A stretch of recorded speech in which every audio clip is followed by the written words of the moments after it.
We do continue to follow breaking news, a shooting in Madison, Wisconsin. Let's listen in as officials give an update. It's most sacred to me as someone who loves education and to someone who has children that are in schools. So I'm going to tell you what I know. I'll answer any questions that I can. There'll be a secondary briefing that our PIO will let you know about, okay? Today, around 10:57 a.m., our officers were responding to a call of an active shooter at the Abundant Life Christian School here in Madison. When officers arrived, they found multiple victims suffering from gunshot wounds. We train on this almost quarterly. The last time we trained on this as commanders was approximately 2 weeks ago. The protocols are simple. Stop the killing, stop the dying, find out who's doing this. And the officers did that, and they did that adamantly. We had officers from around the county and around the state that came in support of this particular incident. Officers located a juvenile who they believe was responsible for this deceased in the building. Additionally, the officers began administering life-saving efforts to anyone who was wounded and making sure that those persons were transported.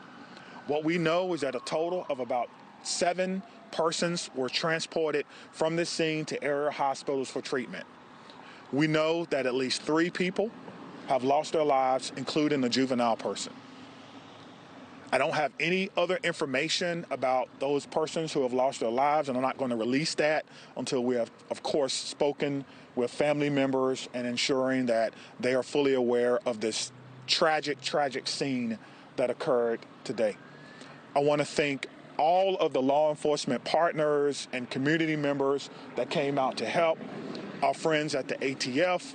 I've gotten calls from my friends at the FBI, the State Patrol, the Sheriff's Office, Monona Police Department, our fire department. It goes on and on and on. Because this is something that we all prepare for, but we hope we never have to do. As you can see, we have a unification center that was immediately set up where parents and guardians and loved ones and grandparents wanted to get information about their loved ones, and we wanted to make sure that they were unified immediately. So we were doing more than one thing at one time. We're still going through methodically clearing that school, clearing every vehicle, and making certain that there's no other threats to this community, which we believe there are none. We immediately alerted our mayor's office, and I've been on the phone with her and her office constantly. We also alerted Madison schools. We put the schools on lockdown, but there's no threats to MMSD schools at this time. But we wanted to make sure that we did our due diligence in this particular case. Again, we're still going through collecting evidence, collecting information, making sure that our community is safe from what is a sad day for our community and for our country. And we have to do a little bit better. I don't have all the answers that you want right now, but I will tell you this. We have some of the best officers in the entire country. Our detectives are amazing. We're going to go and work hard and go through this scene so that we can piece together what exactly happened. Again, there'll be another briefing in about 2 hours, and if I have additional information, I will certainly let you know what that information is. Again, around 10:57 a.m., officers responded to an active shooter. They responded per our protocol. They found the person who they believe was responsible, who was down, deceased. We know that it's juvenile. We know that there are other persons who have lost their lives. We know that we've transported about 7 people after giving them life-saving measures. It's important to notice, too, that about 3 miles from here is our training center. Today, our special event team medics were in training. And so they got to practice in real time. They left the training center immediately and came down here and doing in real time what they were actually practicing for. And that's why training is so important, and making sure that we can provide the best possible training and the best possible response for our community members. I'm asking everyone to send your heartfelt wishes and prayers and thoughts yet again to a community, but this time it's my community. Dylan? Yeah, can we start over here with questions? Chief, you mentioned you're a father, you're the police chief here in Madison. What emotions are you feeling right now after going through all that? To be honest with you, I'm feeling a little dismayed now. I'm so close to Christmas. Every child, every person in that building is a victim and will be a victim forever. And these types of trauma don't just go away. And we need to figure out and try to piece together what exactly happening. And right now, my heart is heavy for my community. My heart is heavy for Madison, and we have to come together as a community and figure out what happened here and make sure that it doesn't happen in any other place that should be a refuge for students in our community. Right there.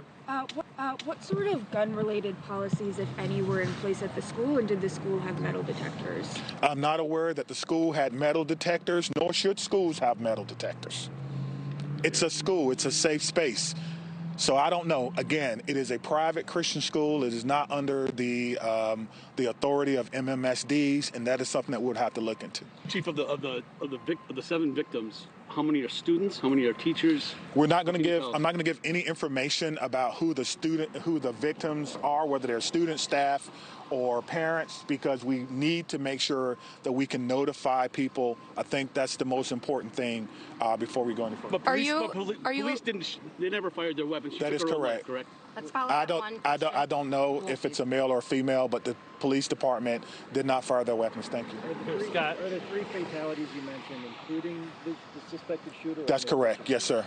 3 total. That's correct. Are the 7 that was transported, are the 3 fatalities within that 7 or addition to that? Yes, within that 7, yes. Thank you. Was the shooter a student at the school? We believe the shooter was a student at the school, yes. What can you tell us about the status of the other transports? We know that they range from minor injuries to life-threatening. I know that's a huge spectrum, but that's what we know now. And so we need everyone, again, to send your thoughts and your prayers out to them. One thing I do know is that we have some of the best medical care in the country here in Madison. And so we hope that everyone will recover, but at this time, we don't know. So we did just get an update from our command post. 5 deceased at this time, 5 injured. So a total of 10. So a total of 10. Again, this is a ever evolving situation. Just hearing that, what does that make you think? How does that make you feel? That we have to do a better job in our community on a Monday, right? So close to Christmas, that we're updating victims. And so there's a lot of work that has to be done. And we're committed to doing that work. We just ask for your patience. I think the most important part is the reunification, again, that we spoke about, making sure that those persons who were in the schools, whether they're staff, students, or what have you, are reunified, and we have done that. Again, I want to say thank you to all our partners. Again, our friends are here from the ATF.